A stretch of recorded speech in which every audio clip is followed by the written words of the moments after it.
पिताजी जल्दी चलिए, वरना मैं आज स्कूल में देरी से पहुंचूंगा। मेरी टीचर बहुत गुस्सा करती है। हाँ बेटा, अभी चलते हैं, बस 2 मिनट रुको। तभी रमेश की पत्नी कमरे से बाहर आती है और रमेश से कहती है, सुनिए जी, आज शाम को आप ऑफिस से जरा जल्दी घर आ जाइएगा। याद है ना, आज आपको मुझे शॉपिंग कराने के लिए लेकर जाना है। अरे भाग्यवान, इस महीने हाथ जरा तंग है। मेरी मानो तो शॉपिंग का विचार कुछ दिनों के लिए अपने दिमाग से निकाल ही दो। मैं तुम्हें अगले महीने पक्का शॉपिंग कराने ले जाऊंगा। अभी मुझे चलना चाहिए, वरना राजू को स्कूल पहुंचने में देर हो जाएगी। देखिए जी, अब आपके ये बहाने पुराने हो चुके हैं। मैं कुछ नहीं जानती। आज शाम को मुझे शॉपिंग करने जाना है, मतलब जाना है। आगे आपकी मर्जी। अच्छा ठीक है भाग्यवान, अब तुम पूरा घर सर पर मत उठाओ, मैं कुछ करता हूँ। इतना कहकर रमेश अपने बेटे राजू को लेकर वहाँ से चला जाता है। घर से निकलने के लिए रमेश जैसे ही अपनी मोटरसाइकिल शुरू करता है, तभी उसकी माँ उसे आवाज देकर कहती है, अरे रमेश, आज शाम को मुझे कुछ पैसे दे देना। याद है ना, मैंने तुझसे कहा था कि मुझे मंदिर में चढ़ावा चढ़ाना है। अरे माँ, मेरी तनख्वाह आने में अभी 10 दिन बचे हैं। अभी मेरे पास बिल्कुल पैसे नहीं है। हाँ, मेरी तनख्वाह मिलते ही मैं तुम्हें पैसे दे दूंगा। रमेश की माँ चिढ़कर कहती है, अरे तेरा दिमाग तो खराब नहीं हो गया?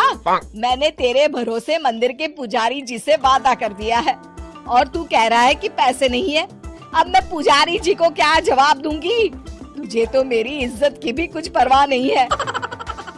अच्छा ठीक है माँ, अब तुम गुस्सा मत करो, मैं शाम तक कुछ इंतजाम करता हूँ। इतना कहकर रमेश वहाँ से चला जाता है।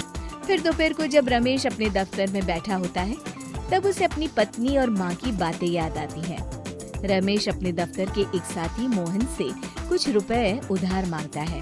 अरे भाई मोहन, मेरा एक छोटा सा काम कर दो, मुझे कुछ रुपयों की सख्त जरूरत है। मुझे कुछ दिनों के लिए क्या तुम रुपए उधार दे सकते हो? अरे रमेश भाई, मैं तुम्हें पैसे उधार तो दे सकता हूँ, लेकिन मुझे वक्त पर पैसे लौटा देना। वैसे भी मेरा मानना है कि दोस्ती यारी में कभी पैसों का व्यवहार नहीं करना चाहिए। ये कहावत तो तुमने सुनी ही होगी कि उधार प्रेम की कैंची है। मैं नहीं चाहता कि पैसों को लेकर हमारा रिश्ता खराब हो। अरे मोहन, तुम बिल्कुल चिंता मत करो, मैं तुम्हारे पैसे वक्त पर लौटा दूंगा। फिर मोहन रमेश को पैसे दे देता है। शाम को घर आकर रमेश कुछ पैसे अपनी माँ को देता है और साथ ही अपनी पत्नी को भी शॉपिंग कराने बाजार लेकर जाता है। रमेश की पत्नी और उसकी माँ का स्वभाव जरूरत से ज्यादा खर्चीला होने के कारण दोनों हमेशा बेवजह पैसे खर्च करती हैं। फिर एक दिन, सुनिए जी, अगले हफ्ते हमने छुट्टियों में कहीं बाहर जाने का प्लान बनाया था। आपने पैसों का इंतजाम कर लिया ना? अरे अभी कहाँ, अभी तो मेरे पास बिल्कुल पैसे नहीं है। हम कभी और चले जाएंगे। देखिए जी, मैंने सभी सहेलियों से कह दिया है कि मैं बाहर घूमने जा रही हूँ। अगर मैं नहीं गई तो सब मुझ पर हंसेंगी। आप कहीं से भी पैसों का इंतजाम कीजिए जी। इतना कहकर रमेश की पत्नी वहाँ से चली जाती है। वहीं दूसरी तरफ रमेश की माँ भी तीर्थ यात्रा जाने की जिद करती है और रमेश से पैसे मांगती है। फिर अगले दिन रमेश एक सेठ से पैसे उधार लेकर अपनी पत्नी और बेटे को घुमाने ले जाता है और अपनी माँ को भी तीर्थ यात्रा पर भेज देता है। लेकिन जैसे ही रमेश अपनी छुट्टियाँ बिताकर वापस आता है, कर्जदार उसका जीना मुश्किल कर देते हैं। इतना ज्यादा कर्ज एक साथ अपने ऊपर देख रमेश काफी परेशान रहने लगता है। फिर एक दिन राजू की स्कूल की फीस वक्त पर न भर पाने के कारण रमेश को स्कूल में बुलाया जाता है। स्कूल के प्रिंसिपल साहब रमेश को सख्त हिदायत देते हैं कि अगर वक्त पर स्कूल की फीस नहीं भरी गई तो उनके बेटे का नाम स्कूल से काट दिया जाएगा। अपने बेटे की स्कूल की फीस भरने के लिए रमेश अपने दोस्त गिरधारी से कुछ पैसे उधार ले लेता है और स्कूल की फीस भर देता है।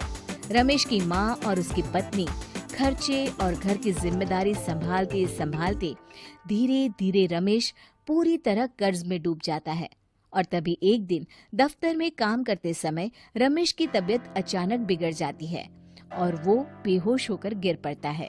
उसे जल्दी से पास के एक अस्पताल में भर्ती कराया जाता है।